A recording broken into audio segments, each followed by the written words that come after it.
It's been a little while since I started the refurbishment of the headliner, and the reason I didn't get back to it sooner was that I was waiting on my self-given Christmas gift. I ordered some Mastercraft seats for Christmas. They were like 20% off, so I got, you know, $550 seats for, you know, just a little over $450.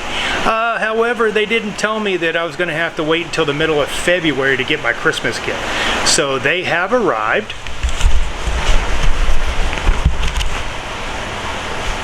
And that's what I've been waiting on. I'm excited to put them in. I got the brown and tan with the black inserts to kind of match the interior of the shop truck. And so let me take you back to the vehicle, and I'll show you the installation of the headliner. Right, so I've gotten pretty close to where I'm finished. This headliner was in worse shape. I mean, it looked to be complete when I took it out, but it was in a lot worse shape than the other ones that I've worked on, because it's apparently, and I don't remember if the other one was similar, but this is like, it's cardboard on two sides with a real thin foam in the middle, and it's like overlapped and folded together.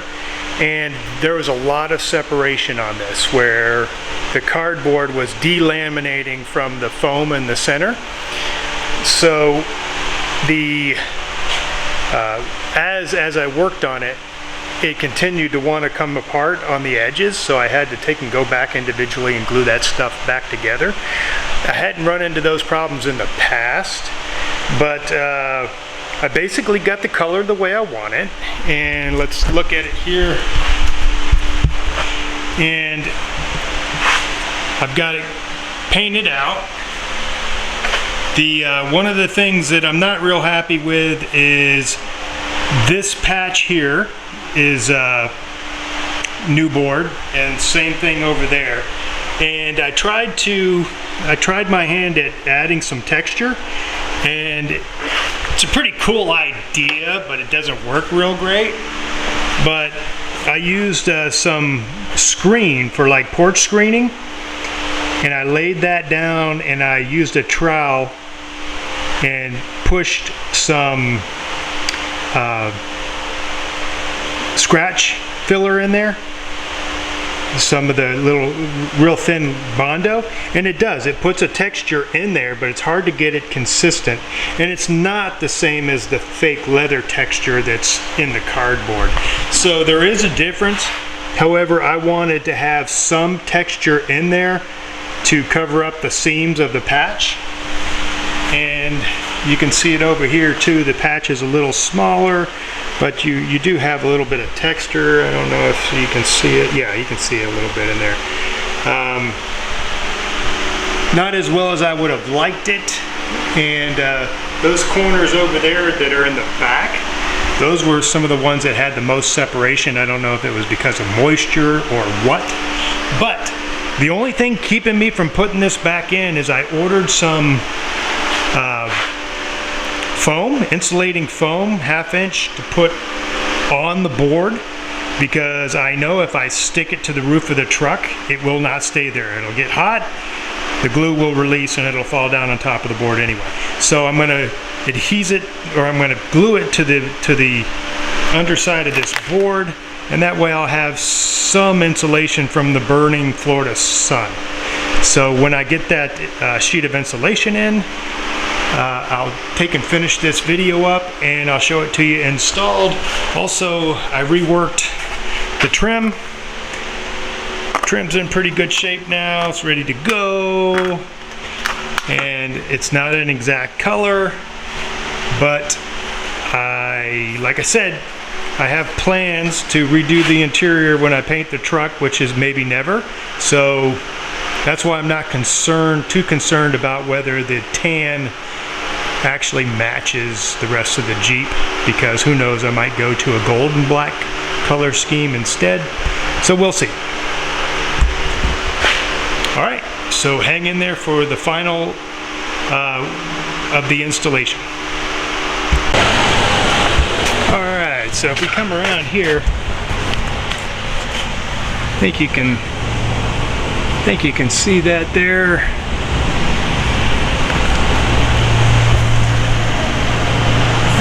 The light's not very good. Let me get some light. You look at the headliner there. Got all that put in. However, like I mentioned before, the cardboard was really crispy on this, and it cracked in several places when I was putting it back together. Was not too happy. It was probably the worst one that I did. But look at the dome light that I put in. I basically filled it with Bondo, then milled it out, put some KC highlights in there, LEDs. I'm in the process of straightening the wiring out. Basically had to pull everything out because I had to straighten out the wiring that goes to the headlights. But you can see there how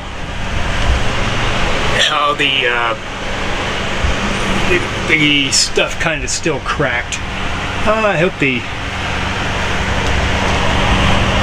hope this shows up a little better than it's showing up on the screen.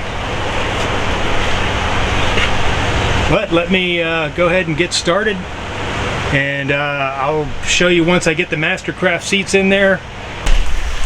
Alright, so making some progress, not necessarily on the headliner, but on the Jeep seats.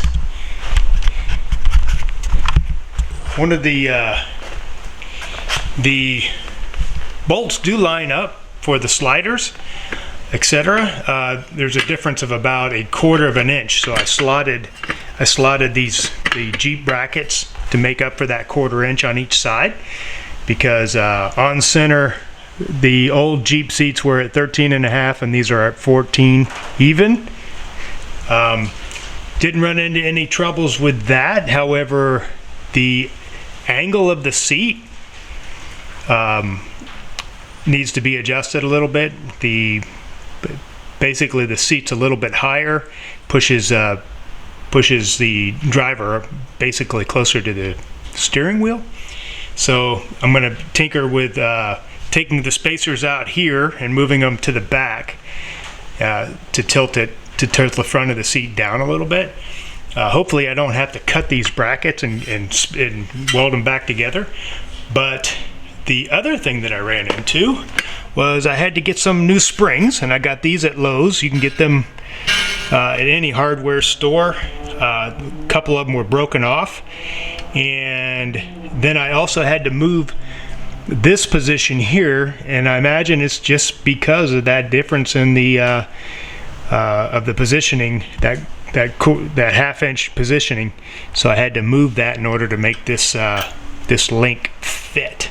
But everything else is going groovy. All right, so what we got here is we've got the seats installed.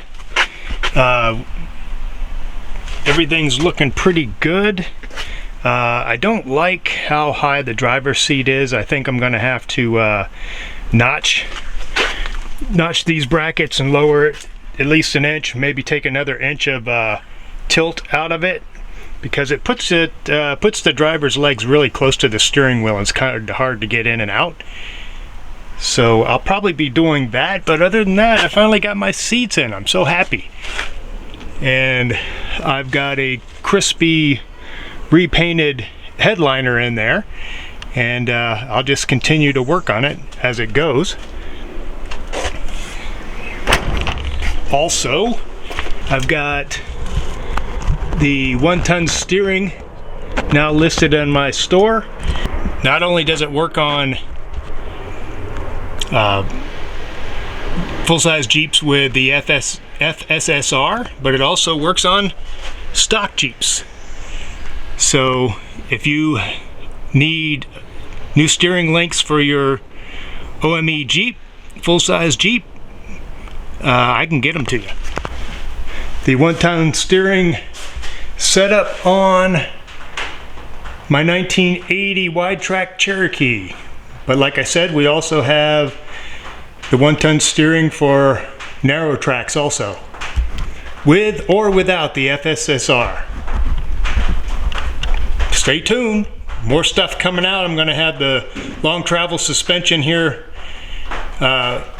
marketed on my store soon. And just for comparison, I mean, if you've seen my long travel suspension, this one does not. This one has the Rancho 2.5-inch springs on it, but you can definitely see the arch in these springs, how much nicer those long flat springs will ride compared to this.